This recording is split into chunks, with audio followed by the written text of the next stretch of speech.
Hey there, sports fans. Joe Harvard over at One Band Man Research and Development. Some of you may recall that we set up a lap steel so that it could use a Roland GK2A pickup. And we took the hardwired cable here and turned it to an 1/8 inch connector.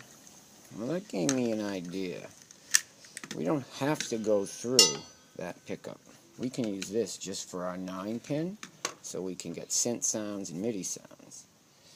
What I'd like is something a little bit more controller oriented, and I've been using these Kaoss pads, and it so happens that the little Mini Kaoss is just about the right size to stick here and allow you to then play your lap steel as you normally would and manipulate your Kaoss pad.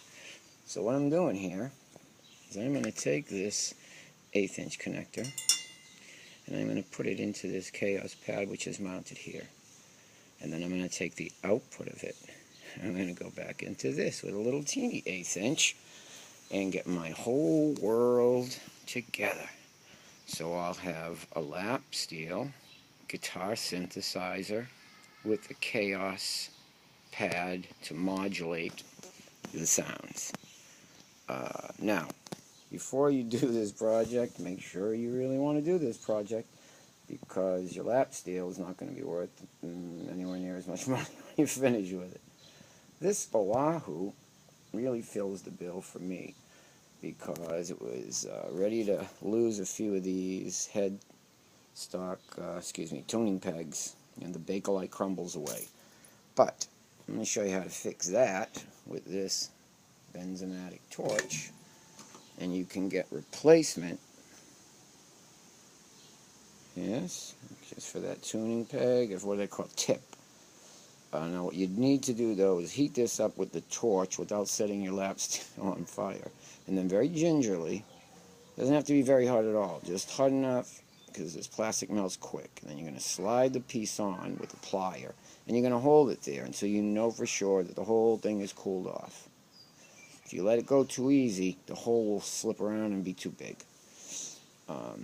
So you can see I've done one already on this. I'm waiting for a whole set.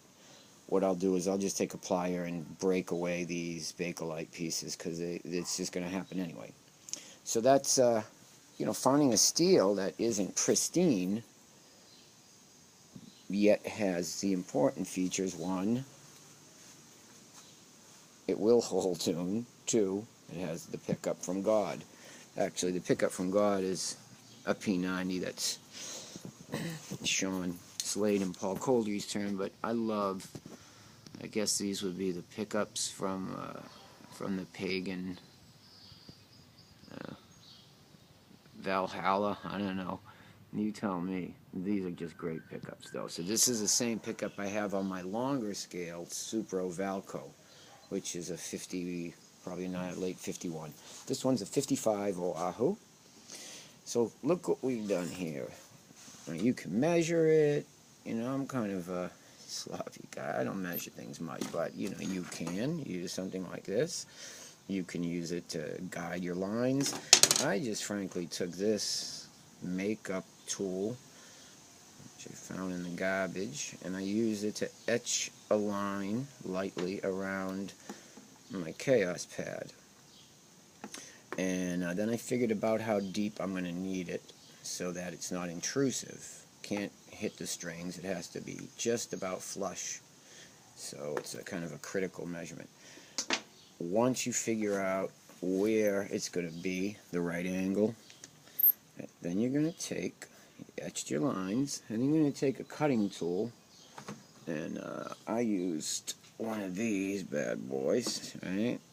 It's essentially, this is a little bit more high-powered one, but you can do the job with your Dremel tool. Works just fine as well. And then first you're going to outline your cut. Straight line, straight line, straight line. You gotta be a little mutsy with the curves. Try not to go outside, obviously. You don't want it bigger. Smaller is alright, because we can always trim away. And then once you've marked your top with your outline, then you extend your line down as far as you want it to go. And you cut that, and then you start cutting into here.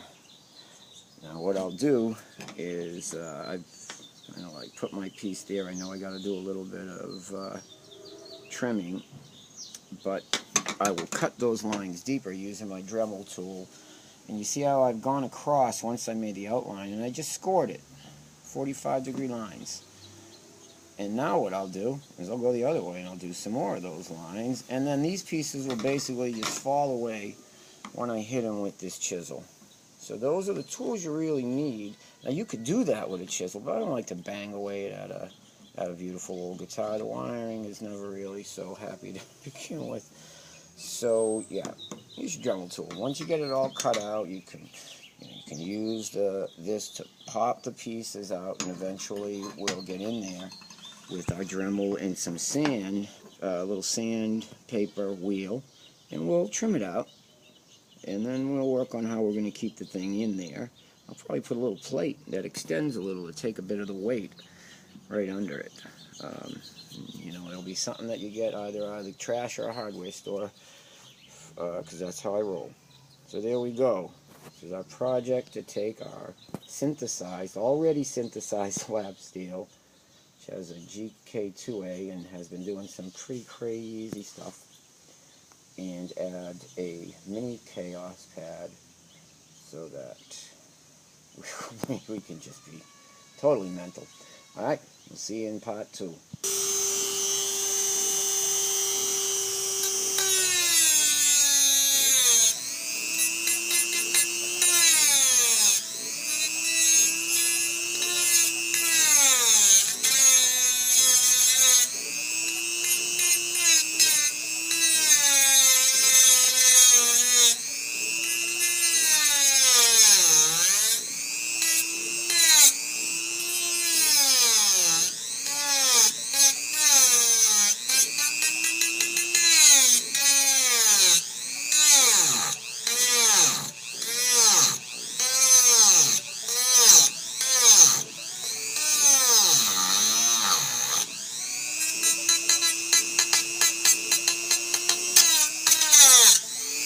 So we're just kind of mashing it up, as you can see, and once we get it, we're going to pop it. Alright, so you can see we've started to break away our scored pieces. You sort of gingerly took my chisel here and I pried them away. Okay, and I use my hammer, tap lightly. Be careful, make sure you're not going to snap your headstock. Better to get a fresh blade and then score some more, which is what I'm about to do.